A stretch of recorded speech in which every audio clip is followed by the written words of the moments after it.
আর তার দৃষ্টান্ত বৃন্দাবনে।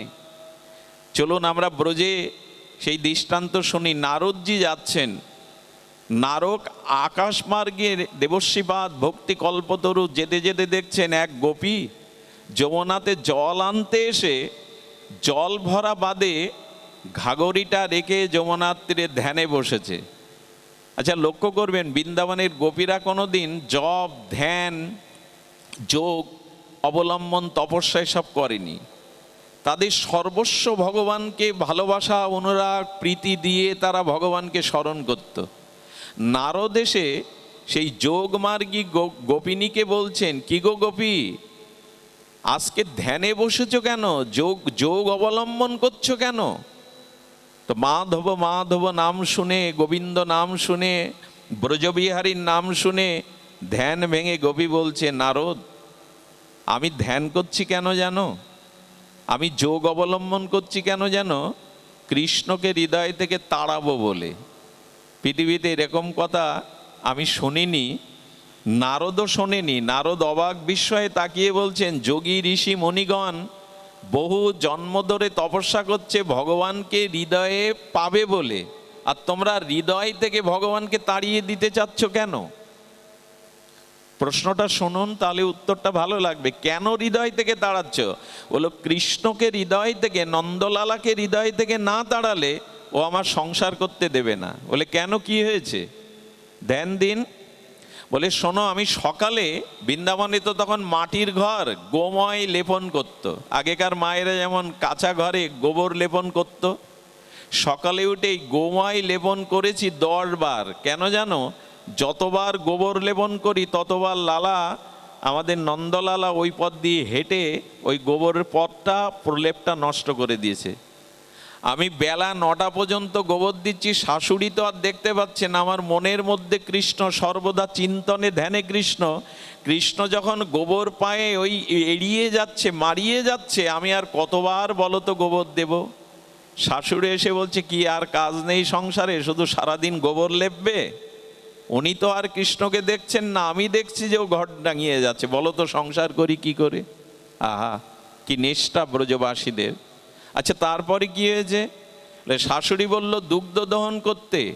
আমি গাভীর বাট দহন করছি, অর্থাৎ কৃষ্ণ বাল গোপাল এসে ডানে এসে বলছে, ও গোপী, বড় ক্ষুধা লেগেছে, কাল যশোদা মা আমাকে পেট পুরে খেতে দেয়নি, তো দুধের বাটটা আমার মুখের দিকে দিয়ে একটু টানো না, আমি একটু দুধ পান করি। আচ্ছা, দুধের বালতিতে না ফেলে গোবিন্দকে মনে করে দুধের বাটটা, গাভীর বাটটা ওই দিকে দিয়ে টানছে। আসলে তো শাশুড়ি দুধ থেকে দেখছে যে পাত্রে দুধ না রেখে মাটিতে দুধ ফেলছে, কারণ ও তো মনে মনে, ওর মনের কৃষ্ণ বাইরে দেখছে। শাশুড়ি গিয়ে তাই দেখবে? শাশুড়ি দেখছে দুধটা পাত্রে না ফেলে মাটিতে ফেলছে। বলে, পোড়ার মুখী, দুধটাও নষ্ট করছো, ঘর লেপতে একবেলা, এখন দুধটাও নষ্ট করছো, পাত্র না নিয়ে মাটিতে বালিতে ফেলছো। বলো তো আমার সংসার করা হবে? আমি রান্না করতে বসেছি, আর কৃষ্ণের মুরলী আমার কানে যেই এলো, আমি কড়াইতে জল না দিয়ে জ্বলন্ত কাঠের উপরে জল দিয়েছি, রান্নাও শেষ, আমাকে সংসার করতে দেবে ও? আহা, বলেন এই জন্য ধ্যানে বসেছি, হৃদয় থেকে ওকে না তাড়ালে আমার সংসার করা হবে না। এই হলো ভালোবাসা, এই হলো অনুরাগ। আমি ছাড়তে চাইলেও সে আমাকে, দেখবেন যাকে অতিরিক্ত ভালোবাসেন তার কথা ভুলতে চেষ্টা করেন, কিন্তু সে ভুলতে দেয় না। একেই বলে আসক্তি। এরকম কবে হবে ভগবানের প্রতি? এই অনুরাগ কবে হবে ভগবানের প্রতি? আর এই অনুরাগ আসতে গেলে একটাই উপায় বলেছি, ভগবানের কথা শ্রবণ করুন, তার নামরূপ লীলা শ্রবণ করুন। দেখুন, আসক্তিটা ভগবানকে দিন, মনের আবেশটা ভগবানকে দিন। এটাই তো বারবার বলতে চেষ্টা করছি, মর্যা আবেশিত চেতসাম, তোমার মনের আবেশটা আমার প্রতি আসুক। এক গোপী সকালে উঠে, ঘুম থেকে উঠেই বলছে, কানাইয়ের মুখ না দেখলে কি দিন ভালো যায়? তো সব সময় তো আর নন্দবাবার মন্দিরে যাওয়া যায় না। এক গোপী করেছে কি, ছলনা করে অজুহাত দেখিয়ে ঝুড়ি নিয়েছে। ঝুড়ি নিয়ে নন্দ মন্দিরে, যশোদা মন্দিরে এসে বলছে, ও মা যশোদা, বলে ঝুড়ি নিয়ে এসছো কি দরকার? যশোদা তো উদর, সব কিছু দান করেন। বললে, মা একটু গোবর চাই। সত্যিই কি গোবর নিতে এসছে? গোবরের অভাব বৃন্দাবনে? আসলে গোবরের ছল করে গোবিন্দকে দেখবে বলেই একটা তো অজুহাত লাগবে। দেখুন ওদের মানসিকতা দেখুন, সকালে উঠে আগে গোবিন্দকেই যাতে, লালাকে যাতে দেখি।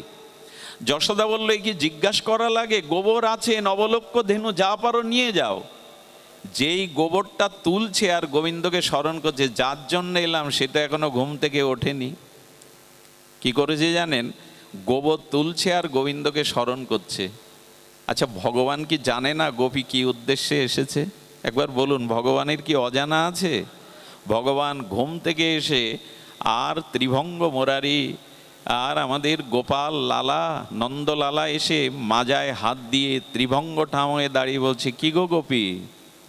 বলেন গোবরের ঝুড়িটা তুলতে পারছি না, এই জন্য তো অপেক্ষা করছিলাম কেউ এসে ধরে দেবে, দাও তুমি ধরে দাও। ভগবান আসেন কেন? যে ভক্তের হৃদয়ে ভগবানের প্রতি এরকম ব্যাকুলতা থাকে, ভগবান দূরে থাকতে পারেন না। ভগবান তখন বলছেন, এখানে ভগবান না বলে গোপালই বলি, গোপাল তখন বলছেন, গোবরের ঝুড়ি ধরে দেওয়া বুঝি আমার কাজ? গোবরের ঝুড়ি ধরে দেওয়া আমার কাজ? তখন বলছি এতে আর কি, এখন আমাকে তো উপকার করতে হবে, ঝুড়ি তো আমি তুলতে পারছি না, তুমি তুলে দাও। বলো গোবরটাও বা তোমাকে নিতে দেবো কেন? গোপী তখন বলছে, দেখো ঝুড়ি যদি তুলে দাও তাহলে তোমার একটা জিনিস পাওনা আছে, আপ্তকাম পুণ্যকাম, যার ক্ষুধা তৃষ্ণা নেই সেই ভগবানও বলছেন কি দেবে?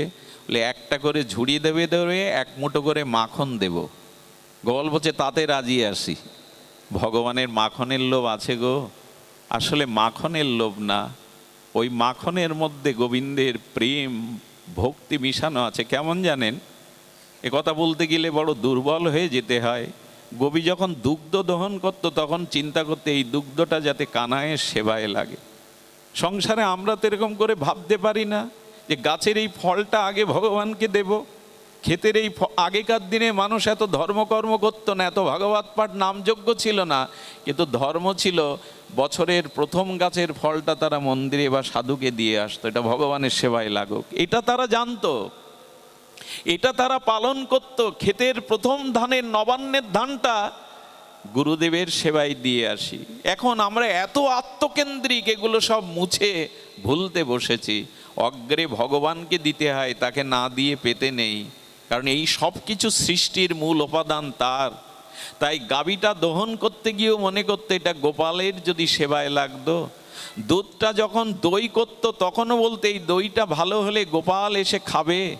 দই থেকে যখন মন্থন করে মাখন তুলতো তখনও গোবিন্দের চিন্তা করত। বলুন তো ওই মাখনের মধ্যে গোবিন্দের ভক্তি মেশানো আছে কি না? এই জন্য গোবিন্দ এক মুঠো মাখনের লোভে বলছে, ঝুড়ি তুলে দেওয়ার পরে আবার ঝুড়ি নিয়ে এসছে। তখন বলছে, গোবিন্দ বলছে, আচ্ছা কয় ঝুড়ি তোমাকে আমি গোবর দিলাম, এটা আমি তো অঙ্কে কাঁচা, আমি তো গুনতে জানি না, আমি তো গুনতে জানি না। আসলে এই ভগবান অঙ্ক ভালো বোঝে না। একটা কথা শুনে নিন, ভগবান অঙ্কে অনেক কাঁচা। তার অঙ্ক কি জানেন? তার অঙ্ক হলো এই, তুমি 16 আনা আমাকে দাও, আমিও 16 আনা তোমায় দিয়ে দেব। এর বাইরে ভগবান অঙ্ক খুব বেশি বোঝেন না। তুমি 16 আনা তোমার অন্তরের অনুরাগ ভালোবাসা আমায় দাও, আমি তোমাকেও 16 আনা দিয়ে দেব। এই হিসাবটাই ভগবান ভালো বোঝে। অন্য অঙ্ক, এত জটিল অঙ্ক সংসারে ভগবান বোঝে না। আমরা এখন বড় চালাক হয়ে গেছি, চতুর হয়ে গেছি, বড় অঙ্কে পাকা হয়ে গেছি আমরা। গোপী তখন বলছেন, আমিও তো গুনতে জানি না কানাই, তবে একটা উপায় আছে। আমি যে ঝুড়ি গোবর তুলবো আর একটা করে গোবরের বিন্দু তোমার ললাটে লাগিয়ে দেব, মুখে লাগিয়ে দেব, শেষে গুনবো যে কটা বিন্দু হয়েছে, সেই কটা মুঠো মাখন তোমায় দেব। আহা, ভক্তি ভগবানকে কোথায় নামাই দেখুন। গোবরের ঝুড়ি তোলা গোবিন্দের কাজ, কিন্তু গোপীর ভক্তিতে ভগবান আর ঝুড়িগুলো তুলে দিচ্ছে, আর গোপী একটা করে গোবরের বিন্দু দিয়ে গোবিন্দকে গোবর দিয়ে সিঙ্গার করে আজ পর্যন্ত কেউ? চন্দন চর্চিত অগরু চন্দন দিয়েই, সুগন্ধি দিয়েই তো গোবিন্দকে সিঙ্গার করা হয়। তার ললাটে গোবরের বিন্দু পরিয়ে দিচ্ছে। যশোদা এসে দেখছে আজকে তার গোপাল, আজকে তার নন্দলালা সেজেছে গোবরের বিন্দু সিঙ্গারে। আমার কি মনে হয় জানেন? ভগবানকে যা দেবেন তাই সুন্দর হয়ে যায়। ভগবানকে যা কিছু অর্পণ করবেন, আপনাদের মনে পড়ে পুতনার স্তনে বিষ ছিল, অন্তরে পাপের বিষ ছিল, আর গোবিন্দ তার অধরটা পুতনার স্তনে সামান্য একটু ছুঁয়েছিল 1-2 সেকেন্ড। তাতে কি ঘটেছিল জানেন? এত বড় শিশু হত্যাকারী, এত বড় রুধিরসনা, এত বড় পাপয়সী পুতনার দেহটা রাক্ষসীর অনেক বড় দেহ তো, তাই ব্রজবাসীরা কেটে কেটে অনেকগুলো চিতা জ্বালিয়ে দিয়েছিল অন্ত্যেষ্টিক্রিয়া সৎকাজ করার জন্য, সংস্কার করার জন্য। ব্রজবাসীরা দেখছে ওই চিতা থেকে একটা অপার্থিব দিব্য গন্ধ ভেসে আসছে, যে গন্ধ কখনো তারা বাইরে পায়নি। একটা দিব্য গন্ধ থেকে ঘর থেকে বেরিয়ে বাতাসে সবাই ওই গন্ধ আমোদিত হয়ে যাচ্ছে। যে শিশু হত্যাকারী, রুধিরসনা, এত বড় পাপীয়সী, তার চিতা থেকে দিব্য গন্ধ আসছে কেন জানেন? গোবিন্দের অধরটা পুতনার স্তন সামান্য একটু ছুঁয়েছিল, তাতেই পুতনার পাপীয়সীর দেহটা প্রসাদী হয়ে গেছিল। ভগবানকে যা দেবেন, এই জন্য বাজারের একটা কিনে খাওয়া বাতাসা আর হরি নামে লুট দেওয়া একটা বাতাসার স্বাদ নিশ্চয় আলাদা, না হলে কেন মানুষ কুড়িয়ে নেবে? ভগবানকে যা দেবেন ওখানে বিষ দিলে অমৃত হয়ে যায়। এই জন্য দয়া করে নিবেদন করব, আপনার অন্তরে কামনা থাকুক আর না থাকুক বা থাকুক, সব ভগবানকে দিন। ভগবানকে কিছু দিলে ওখানে অমৃত হয়ে ফিরে আসে। আমরা সবার জন্য সব কিছু করি, শুধু তাকে দেওয়া হয়নি। আহা, এমনি করেই সময় চলে গেল, কত জন্ম চলে গেল, মনটা, অনুরাগটা তাকে দেয়া হয়নি। এই জন্য ভগবানকে যা অর্পণ করবেন তাই অমৃত হয়ে দেখা দেবে। শুধু দেওয়ার দরকার। এই যে সময়টা ভগবানকে আপনারা দিচ্ছেন না হরিকথায়, কোনো না কোনো জন্মে গোবিন্দ নিত্য লীলাতে এই সময় আপনাকে ফিরিয়ে দেবেন তিনি। এই ভজনটা নষ্ট হবে না, এই সময়টা নষ্ট হবে না। এই জন্য ভগবানকেই প্রীতি অনুরাগ এটা ব্রজবাসীরাই দিয়েছিল। ব্রজবাসীদের এই প্রীতি অনুরাগ এইটা তারা অর্পণ করতে পেরেছিল। সুধীবৃন্দ, এই অনুরাগ আজ আমাদের হারিয়ে যাচ্ছে। আমি আগেই বলেছি, ওই যে বললাম অতিরিক্ত মমতা আসক্তি সবাইকে দিয়েছি, ওইখান থেকে নিগড়ে ভগবানকে দিন। একটু আসক্তি, একটু অনুরাগের কাঙাল তিনি, একটু ভালোবাসার কাঙাল তিনি, আর কিছু আমার কাছে চান না। একটু ভালোবাসাই শুধু তিনি চান। কেমন ভালোবাসা জানেন? এই ভালোবাসতে, আচ্ছা, সরল প্রকৃতির ব্যক্তিরাই এই ভালোবাসার অধিকারী হয়। গুরুদেব যাবেন চাতুর্মাস্য পালন করতে কাশীতে, রামাইকে বলছেন, ও রামাই, তুই তো মন্ত্রতন্ত্র জানিস না, কোনো কিছুই জানিস না, হাবা গোবা, তোকে সবাই সরল বলে, পাগল বলে জানে, পারবি আমার রাম সীতা লক্ষণের সেবা করতে পারবি হনুমানের? বলেন, গুরুদেব আপনি আশীর্বাদ করলে আমি পারবো। পাড়া প্রতিবেশীকে বলল, রামাই এলে ওকে একটু আটা চাউল ভিক্ষা দিও, যাতে আমার রাম সীতার সেবা করতে পারে। আর তোমরা সকাল সন্ধ্যা একটু মন্দিরে যেও, রামাই পূজা করছে, আরতি করছে কিনা তোমরা গিয়ে একটু দেখো। কি বলবো, রামাই প্রদীপ জ্বালিয়েছে। প্রদীপ জ্বালিয়ে রাম সীতার আরতি করতে করতে আধা ঘন্টা 1 ঘন্টা কেটে গেল। পেছনে যারা বলছো পাগলের উপরেই ভাত দিয়ে গেল গুরুদেব, আরতির প্রদীপ 1 ঘন্টা দেখাতে হয়? আসলে ও দেখাচ্ছে কেন জানেন? যতক্ষণ রাম সীতাকে প্রসন্ন আকারে হাস্যোজ্জ্বল বদনে না দেখছে, মনে করছে ততক্ষণ আরতি করতে হয়। সরল, ও তো অত প্যাঁচ জানে না। 1-2 মাসের মধ্যে পাড়ার লোক ছেড়ে দিল আশা। ওই গেলে আটা ভিক্ষা দেয়, চাউল ভিক্ষা দেয়, সবজি ভিক্ষা দেয়, মাদু করে করে ভোগ লাগায়। এইভাবে আরতি করতে করতে হাতে তাপ পুড়ে যায়। রামাই তবু বলে, গুরুদেবের আরতি নাও, আমি সরল বলে আমার আরতি নেবে না?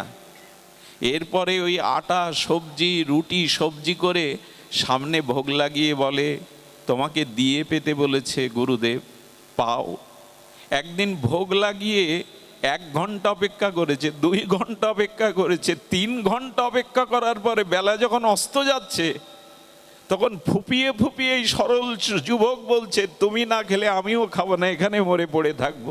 আরে গুরুদেবের কাছে আমাকে কেন ছোট করছো তুমি? তোমার দায়িত্ব দিয়ে গেল সেবার। কিছু মনে করবেন না, আপনি আমি যখন সেবা নেই তখন আধা ঘন্টা 1 ঘন্টা আমাদের খেতে সময় লাগে। দেখবেন তো ঠাকুর ঘরে যারা আমরা ভোগ লাগাই, কত সময় ভোগ লাগার সময় দেই।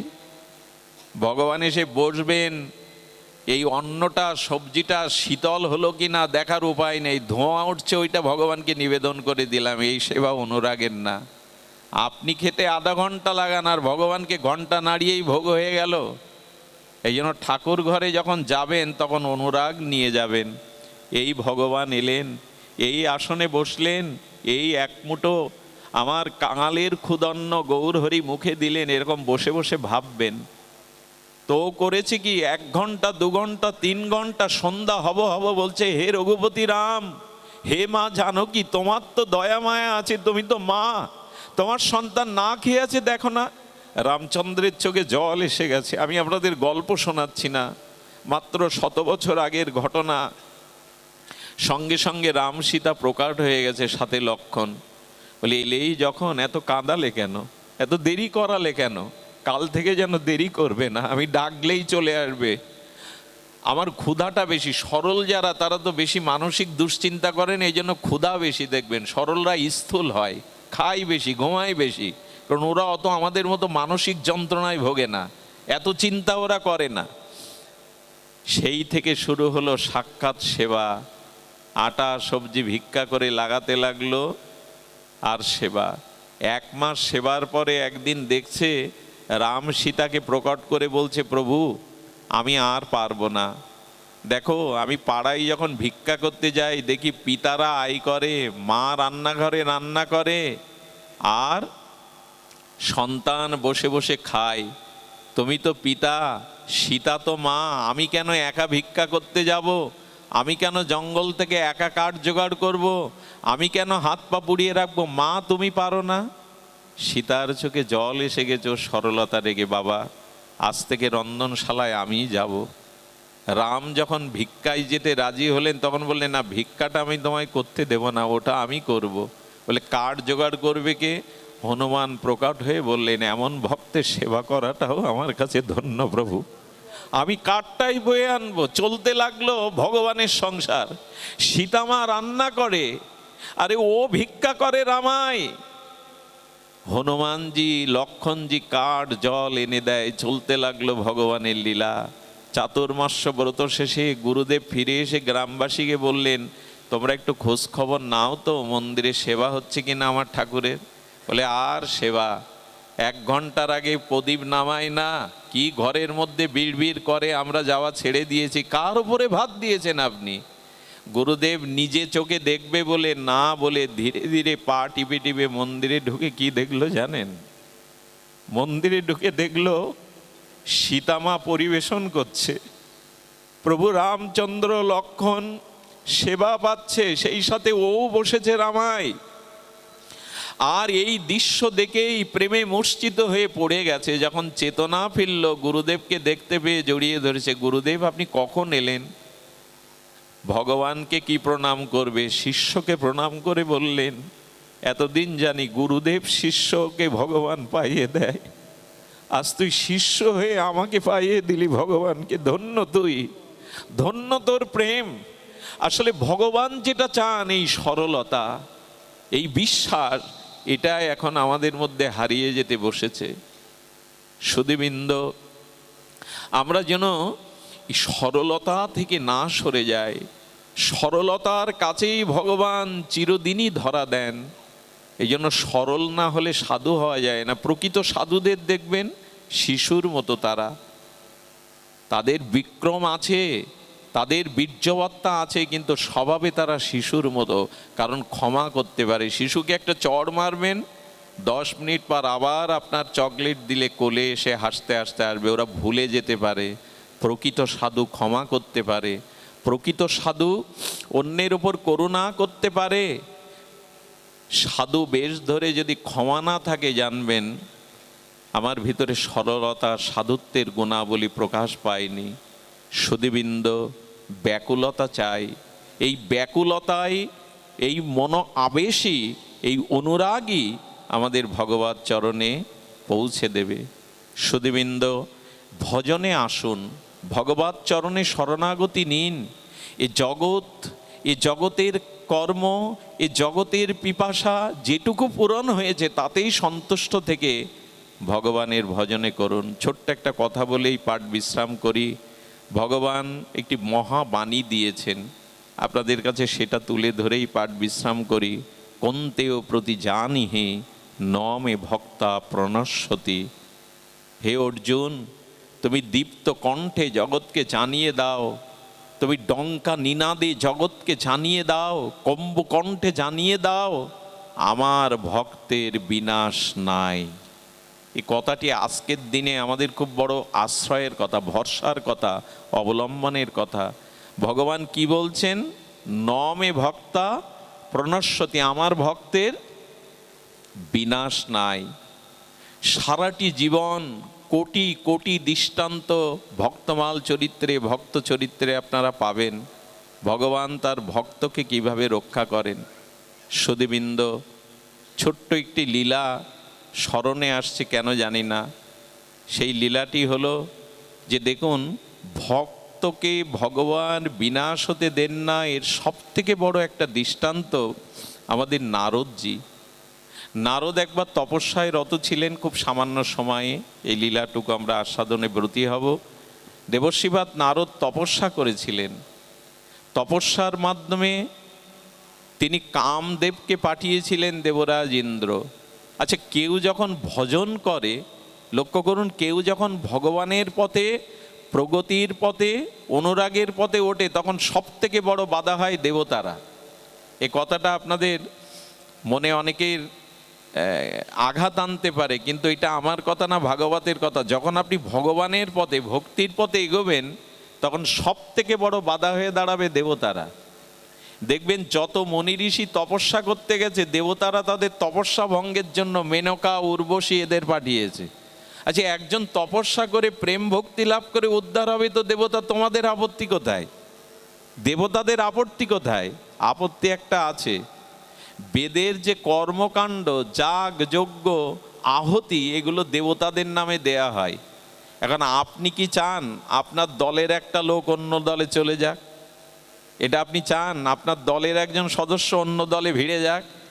এখন দেবতারা চায় এ তো যাগ, যজ্ঞ, পূজা পার্বণে আমাকে আহুতি দিতে। এখন ও যদি ভক্তির পথে উঠে যায়, তখন আর কর্মকাণ্ড করবে না, এই যাগ, যজ্ঞ, পূজা পার্বণের দিকে ওর লক্ষ্য থাকবে না, আমার ভজনেই লক্ষ্য থাকবে শুধু। তখন আর কর্মকাণ্ড থাকবে না। প্রেম ভক্তি লক্ষণে কর্মকাণ্ড বাদ পড়ে যায়। এই জন্য দেবতা বলে আমার দলের লোক একজন চলে যাক, আমি চাইবো কেন? এই জন্য আপনি যদি কালকেই ধরেন, আমার কার্তিক বাবা যদি কালকে পরিবারে বলে আমি বৃন্দাবনে যাচ্ছি আর ফিরবো না, কাঁদবে কি না? স্ত্রী পুত্র কন্যারা কাঁদবে কি না? একটু বেশি কাঁদবে। কাঁদবে কেন জানেন? 2 আনা কাঁদবে বাড়ির লোক, আর ওর মধ্যে 14 আনা দেবতারা এসে কাঁদবে। কারণ আপনি বৃন্দাবনে যান, ভগবত পথে গিয়ে যাগযজ্ঞ, কর্মযজ্ঞ বন্ধ করুন, এটা দেবতারা চায় না। আচ্ছা, বলবেন না দেবতারা অতিরিক্ত কাঁদে কেন? বললেন আপনি যাচ্ছেন বলে কাঁদছে, আর এক সময় না গেলে কাঁদবে। আপনি প্যারালাইসিস হয়ে পড়ে থাকুন, আপনি অকর্মণ্য হয়ে ঘরে পড়ে থাকুন, বা অতি বৃদ্ধ বয়সে জরগ্রস্ত রোগ হয়ে ঘরে পড়ে থাকুন, তখন আপনাকে বলে বুড়ো যায়ও না কোথায়, খুঁটির মতো ঘরে পড়ে থাকে। এক সময় যেতে গেলে কাঁদে। আসলে যখনও বৃন্দাবনে ভগবানের পথে যাচ্ছিল, তখন দেবতারা ওর মধ্যে সে মায়া সৃষ্টি করে যেতে দেয় না, কাঁদে। আর যখন অকর্মণ্য হয়ে পড়ে, তখন আপনাকে বিদায়ের জন্য, যাওয়ার জন্য উল্টে তখন কাঁদতে থাকে। ভগবান ওকে দেখে না। সংসার এমন, গেলেও জ্বালা, আবার পড়ে থাকলেও ওরা বিদায়। কি এখানে কি অবস্থাটা দেখুন। তো এই জন্য দেবতারা, দেবরাজ ইন্দ্র পাঠালেন যে এই যে তপস্যা করছে, এ তো সব নিয়ে নেবে স্বর্গলোক, তপস্যায় সিদ্ধি হয়ে যাবে।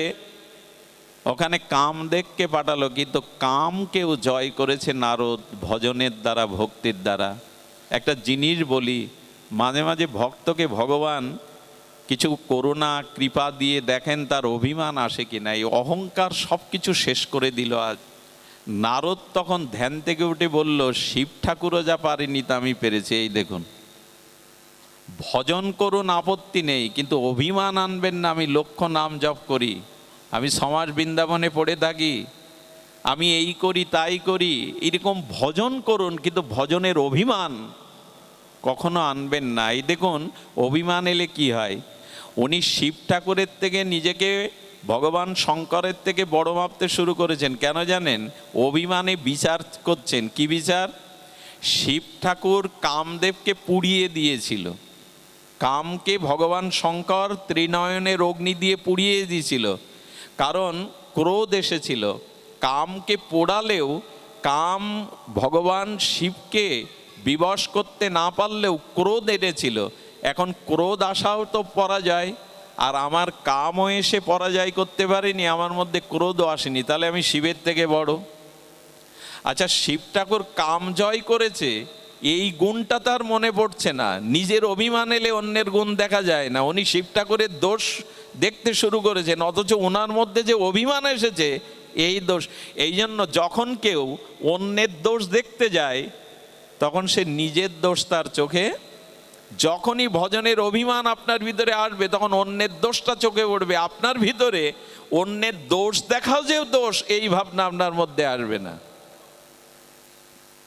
এগুলোই তো চলছে এখন।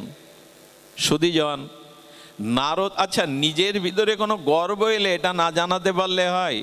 ভগবান শিবের কাছে গেলে শিব ঠাকুর আসন দিয়েছেন, আসন আসন দেবর্ষিপাত। অনেক দিন আপনার সাথে হরিকথা হয়নি, শিব ঠাকুর আনন্দ পেয়েছেন। একজন ভক্ত আর একজন ভক্তকে দেখলে মনে করে আজ একটু কৃষ্ণ কথা হবে, উনি আসন দিয়েছেন আর বসে হরিকথা পড়ে মরুক। বললেন, আপনার থেকে আমি সাধনায় বেশি সিদ্ধি লাভ করেছি, আপনি তো ক্রোধ ঠেকাতে পারেননি, ক্রোধে কামকে পুড়িয়েছেন, আমি ক্রোধও জয় করেছি, কামও জয় করেছি। ভগবান মনে মনে ভাবছেন শিব ঠাকুর সর্বনাশ। নারদের যদি এই অভিমান আসে তখন বলছে, আপনি কি এই কথা কাউকে বলেছেন? বললো, না বলিনি। বললে, তাহলে দয়া করে অনুরোধ করছি নারায়ণকে বলবেন না এই কথা। আসলে শিব ঠাকুর ভেবেছে নারায়ণকে বললে কোনো একটা লীলা করবে, তাতে নারদের কষ্ট হবে, হয়তো এই জন্য বলতে নিষেধ করেছেন। কিন্তু দেখবেন আমার ভিতরে কোনো গুণ আছে, এটা ঢেড়ি না পিটাতে বিজ্ঞাপন না করতে পারলে হয়? এখানে এসে যদি দেখি আমার নামের আগে অনেকগুলো বিশেষণ দেওয়া হয়নি, দক্ষিণবঙ্গের অন্যতম শ্রেষ্ঠ ভাগবত প্রবক্তা, আমার মনে মনে হলো শ্রী বিল্লমঙ্গল কৃষ্ণদাস দিয়েছে, নামের আগে কিছু দিতে হয় না? এই সব তাল যদি এইখানে বসে থাকে তাহলে তার ভজন শেষ, তার পাঠক না হয় ভালো, ওই বিশেষণগুলো গলায় ঝুলিয়ে রাখাই ভালো। আমাদের দশা তো ওই, আজ এত হাজার টাকা না হলে আমি আসবো না, তাই না? এত টাকা না দিলে আমি আসরে নাম করব না। এগুলো কি ভগবান রাজ্যের কথা?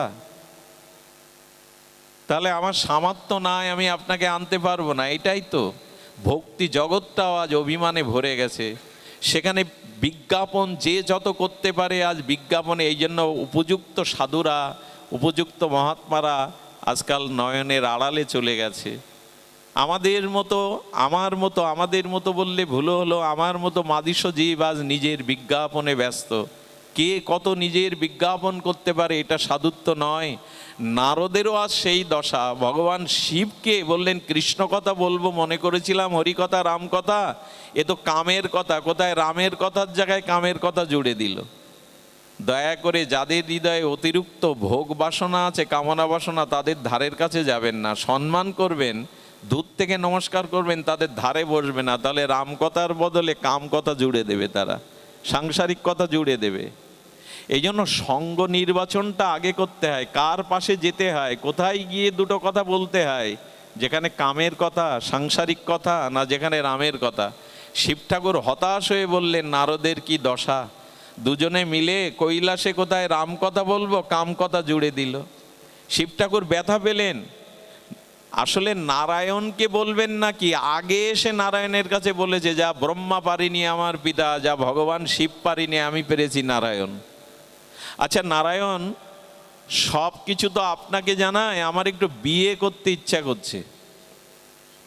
এই কথাটা নারদ বলতে পারছে না, কিন্তু নারদের যে অভিমান কাম জয়, গোবিন্দ বলছেন অভিমান আমি ভক্তকে রাখি না। কি করলো জানেন?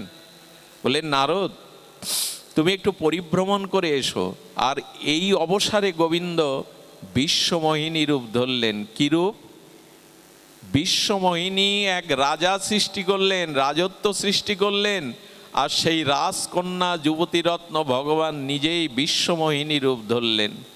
বিশ্বমোহিনী রূপ ধরে ওই পথ দিয়ে নারদ যেতে গিয়ে এত সুন্দর দেবময় আর অপ্রাকৃত সৌন্দর্যময় রাজ্য দেখে ঘরে ঢুকে সেই কিশোরীর কাছে জল কেঁদে চেয়ে মোহিত হয়ে গেলেন। কিশোরীকে হাত দেখার চলে হাত স্পর্শ করে এত ইচ্ছা জাগলো আমাকে একে বিয়ে করতেই হবে। এই দেখুন সঙ্গের কি প্রভাব। ইনি দেবর্ষিবাদ নারদ। প্রহ্লাদ ধ্রুব যার থেকে ভক্তি পেয়েছে, যার গায়ের বাতাস লাগলে জন্তু জানোয়ারেরও ভক্তি হয়ে যায়, বৃক্ষলতাও ভক্তি পায়, তার দুর্দশা দেখুন। গোবিন্দের কাছে গিয়ে বললেন আমার একটু ভালো রূপ দেন, যাতে ওই মেয়ে আমার গলায় স্বয়ংবার সভা ডেকেছে আমার গলায় মালা দেয়। গোবিন্দ চিন্তা করলেন বিয়ের স্বাদ জেগেছে, আর গোবিন্দই তো এই রূপ ধরেছেন। তার লীলা মাধুর্যে ভক্তকে তিনি বিনাশ হতে দেন না। পাঠের বিষয়বস্তুটা কি ছিল? নমে ভক্তা প্রণশ্যতি, আমার ভক্তের বিনাশ নেই। তারই উজ্জ্বল দৃষ্টান্ত এই নারদ এবং ভগবানের লীলা। নারদকে কি করলেন জানেন? ঠিক আছে তোমাকে এমন রূপ দেব কামদেবের মতো যেন বড়মাল্লাটা বিশ্বময়িনী তোমার গলে দেয়। আসলে অলক্ষ্যে গোবিন্দ ওনার মুখটা হনুমানের মুখ করে দিয়েছে, কালো হনুমানের মুখ। নিজের মুখ কি নিজে দেখা যায়? ওনার বাইরের বেশ রাজবেশ, মুখটা হনুমানের মতো, উনি গিয়ে স্বয়ংবার বসেছেন। আর কি বলবো, গোবিন্দের লীলা, ভক্তের পতন হতে তিনি দেবেন না, তাই নিজেই বরবেশে গিয়ে বসেছেন ভগবান। আর বিশ্বমোহিনী নিজের গলায় আজ নিজে মালা দিচ্ছে, একদিকে ভগবান আর একদিকে বিশ্বমোহিনী। ভক্তকে বাঁচাবার তার কি লীলা দেখুন। সঙ্গে সঙ্গে যখন মালা দিল, বিশ্বমোহিনীকে নিয়ে গোবিন্দ চলে গেলেন। ভগবান শিবের দুজন ভক্ত বসেছিল, বলছে ও নারদজি তোমাকে বেশ মানিয়েছে, একটু আয়নায় মুখটা দেখো না। এতক্ষণ তো নারদ বুঝতে পারছে না। আর মালা বিশ্বমোহিনী দেয়ায় ক্ষেপে রেগে আগুন। আচ্ছা এখন তো আয়না সাধুরা প্যাকেটের মধ্যেও রাখে, আয়না এখন সবখানে পাওয়া যায়, তখন তো অত পাওয়া যেত না। ও জলে মুখটা গিয়ে দেখতে গিয়ে দেখে কালো পোড়া হনুমানের মুখ। অবস্থা কি হয় বলুন? সঙ্গে সঙ্গে ভগবানের রাজ্যে চলে গিয়ে বললেন আজ আমি তোমাকে অভিশাপ দেব। তুমি লোকের ভালো, দেখুন মানুষের ভিতরে যখন কামনায় বাধা আসে সেই মানুষটা কোথায় চলে যায়।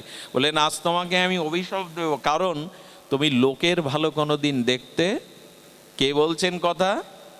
নারদের এই দুর্দশা, তা আমাদের মধ্যে কামনা বাসনা এলে কি পরিণতি হতে পারে। বললেন তুমি লোকের ভালো কখনো দেখো না, আজ তোমায় আমি এমন অভিশাপ দেব যে আমার মতো কাঁদতে হবে, কষ্ট পেতে হবে তোমায়। গোবিন্দ নীরব, ভগবান ভক্তের কথা শুনছেন আর বলছেন আমি লোকের ভালো দেখতে পারি না নারদ কি করে। বললেন মনে নেই সমুদ্র মন্থনে অসুর আর দেবতারা প্রথমে বিষ তুলল, আরে সেখানে তুমিও ছিলে।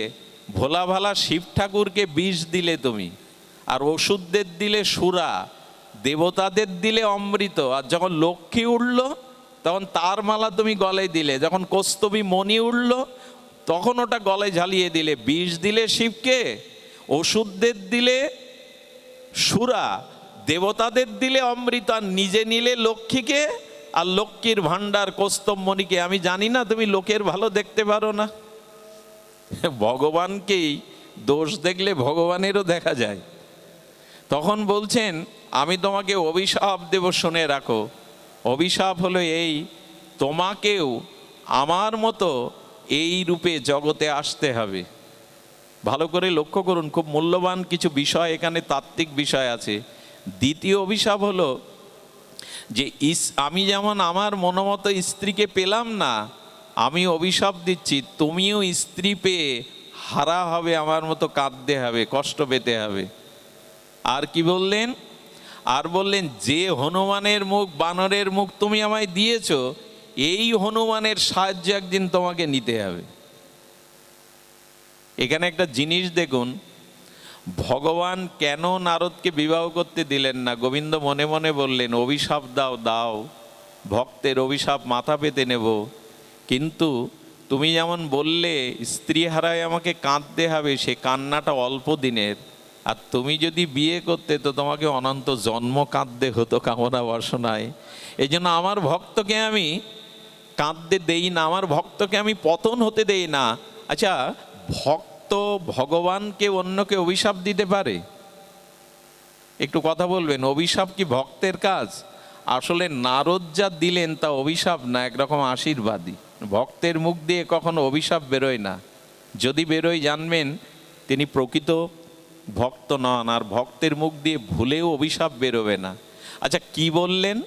বললেন আমার মতো বেশ ধরে, মানে রাজপুত্র বেশ দিয়ে চেয়েছিল, আমার মতো বেশ ধরে তোমাকে জগতে যেতে হবে। তা রামচন্দ্র কি হয়ে এলেন?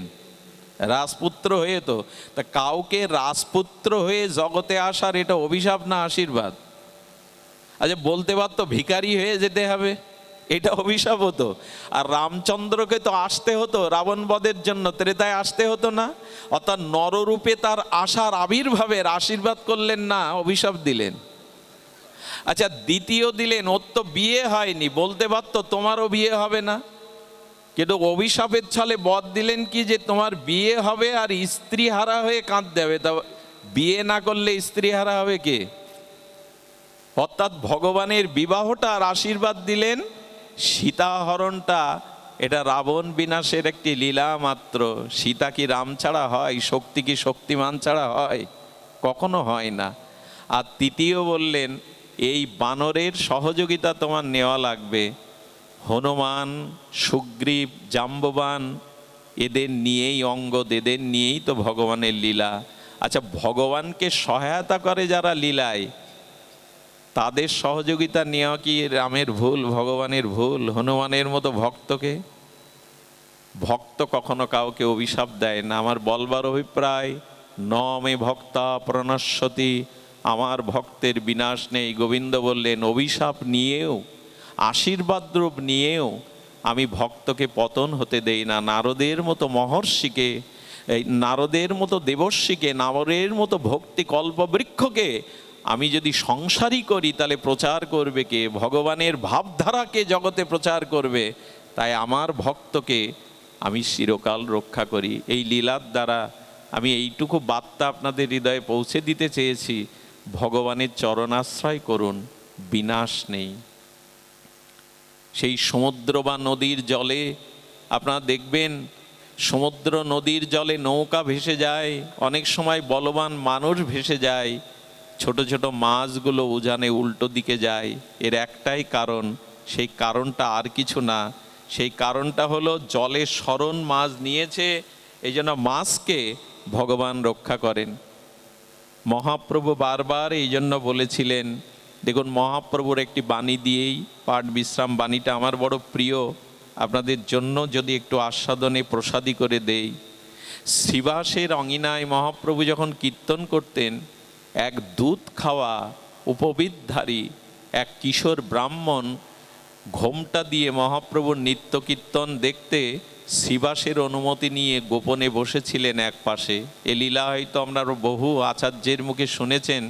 মহাপ্রভু কীর্তন করতে করতে কীর্তন স্থিমিত করে বললেন, শ্রীবাস, আমি কীর্তনে প্রেম পাচ্ছি না, আনন্দ পাচ্ছি না, দেখো তো এর ভিতরে বিজাতীয় কেউ এলো কি না। সঙ্গে সঙ্গে বারবার প্রভু কষ্ট দেখে যুবকটা ঘোমটা পরে উঠে যাচ্ছে, ও আমার জন্য প্রভু কষ্ট পাচ্ছেন, আমি এর যোগ্য না। যখন ফিরে যাচ্ছে তখন শ্রীবাস বলছে, দাঁড়াও প্রভু, ও ব্রাহ্মণ, ও ব্রহ্মচর্য পরায়ণ, ও দুধ খেয়ে ভজন করে, অন্নও পায় না, প্রভু ও সদাচারী, ও তোমার কীর্তন ও তোমার নিত্য দেখবে বলে আমাকে বহুদিন ধরে অনুরোধ করছে, তাই বসিয়েছিলাম। মহাপ্রভু সেদিন যে কথা বলেছিলেন, বিস্ময়কর কথা শুনুন। ভয় পায় শ্রীনিবাস বলায়ে বচন, পাষণ্ডে রীতে প্রভু নাহি আগমন। যার মন মুখ দুই পাষণ্ড, সে প্রেম ভক্তি পাওয়ার অধিকারী নয়। সবে এক ব্রহ্মচারী বড় সুব্রাহ্মণ, সর্বকালে পয়পান, নিষ্পাপ জীবনের পাপ নেই, পয় মানে দুগ্ধ পান করে। দেখিতে তোমার নিত্য শ্রদ্ধা তার বড়, নিবৃতে আশায় প্রভু জানিয়াছি দৃঢ়। তোমার কীর্তন নিত্যনের শ্রদ্ধা তাই দূরে বসে আছে, শুনি ক্রোধ বেশে বলে প্রভু বিশ্বম্বর। এই দেখুন কি মার্মিক সিদ্ধান্ত। এরকম নিষ্পাপ কিশোর দুধ খায়, তাকে দেখে প্রভু ক্রোধ করবেন কেন? তাকে তাড়িয়ে দিবেন কেন? শুনুন প্রভু কি বলছেন, ঝাড় ঝাড় বাড়ির বাহির লইয়া কর, মোর নিত্য দেখিতে ইহার কোন শক্তি, পয়পান করিলে কি মোরে হয় ভক্তি। এই দেখুন বলছে দুধ পান করলে যদি ভক্তি হয় তো বাছুরগুলো তো আগে পেত। দুই ভুজে তুলি প্রভু আঙ্গুলি দেখায়, পয়পান কবু মোরে কেহ নাহি পায়, চণ্ডালেও মোহের শরণ যদি লয়। এই দেখুন দুধ পান করেও পাবে না যদি তোমার ভিতরে অভিমান থাকে, আর চণ্ডাল হলেও সে আমাকে পাবে। আরে ব্রাহ্মণ সদাচারী উপবিধারী নিষ্পাপ, কিন্তু পাষণ্ড যদি থাকে, তার ভিতরে যদি কপটতা থাকে, বলছেন পাবে না। কে পাবে? চণ্ডালেহ মোর শরণ যদি লয়, সেহ মোর মঞ্চিতার জানিও নিশ্চয়। যদি সরলভাবে চণ্ডালও আমার শরণ নেয়, মহাপ্রভুর নিজে মুখে বাণী, সে আমাকে পাবে। সন্ন্যাসীও যদি মোর লালয় শরণ, কত বড় বাণী বললেন। সন্ন্যাসী সর্বত্যাগীও যদি আমার চরণে শরণ না নেয়, আত্মসমর্পণ না করে, সেহ মোর নহে সত্য বলিল বচন। কত বড় বাণী! এই ভজনে জাতির অভিমান নেই। সন্ন্যাসীও যদি ভগবানের চরণে আত্মসমর্পণ না করে, প্রভু বললেন সেও আমাকে পায় না। গজেন্দ্র বানর গোপ কি তপ করিল, বলো দেখি তারা মোরে কি রূপে পাইল। সেই গজেন্দ্র হস্তি পেল, ব্রজের গোপিকারা পেল, বনের বানরগণ পেল। এই জন্য কোনো অভিমান না রেখে আমি যদি সরল হয়ে ভগবানের চরণে মনটা আবেশিক্ত করে সমর্পণ করি, তবে ভগবানই আমাকে গ্রহণ করবেন। অসুরেরা কি কম তপ করে? অসুরেরা কি কম তপস্যা করে? কিন্তু অসুরদের হৃদয়ে সরলতা নাই, পবিত্রতা নাই বলে অসুররা তপস্যা করলেও তারা ভক্তি পায়নি, তারা পতন হয়েছে। গাও গাও সবে গৌরাঙ্গের গুণ, সরল করিয়া মন। আসুন এই জীবনের বাকি দিনগুলো নিষ্কপটায় নিরভিমানে সরল প্রাণে ভগবানকে আহ্বান করি। এইটুকু প্রত্যাশা জাগিয়ে বাকি অনুষ্ঠান মালাগুলো সুসম্পন্ন হোক। এই নামযজ্ঞ বিশ্বের সমস্ত সন্তানের কল্যাণ বয়ে আনুক। আজকের অনুষ্ঠানের যারা দাতা, যারা সহযোগিতা করেছেন, সকলের পরম মঙ্গল হোক। দূর থেকে যারা এসেছেন হরিকথা শুনতে, আবারও সকলের চরণে সশ্রদ্ধ দণ্ডবাদ জানিয়ে আপনাদের পরম মঙ্গল প্রার্থনা করে আজকের মতো হরিকথার এখানেই বিশ্রাম। শ্রী গুরু প্রেমানন্দে গৌর হরি বল। জয় রাধে, জয় নিতাই গৌর হরি বল।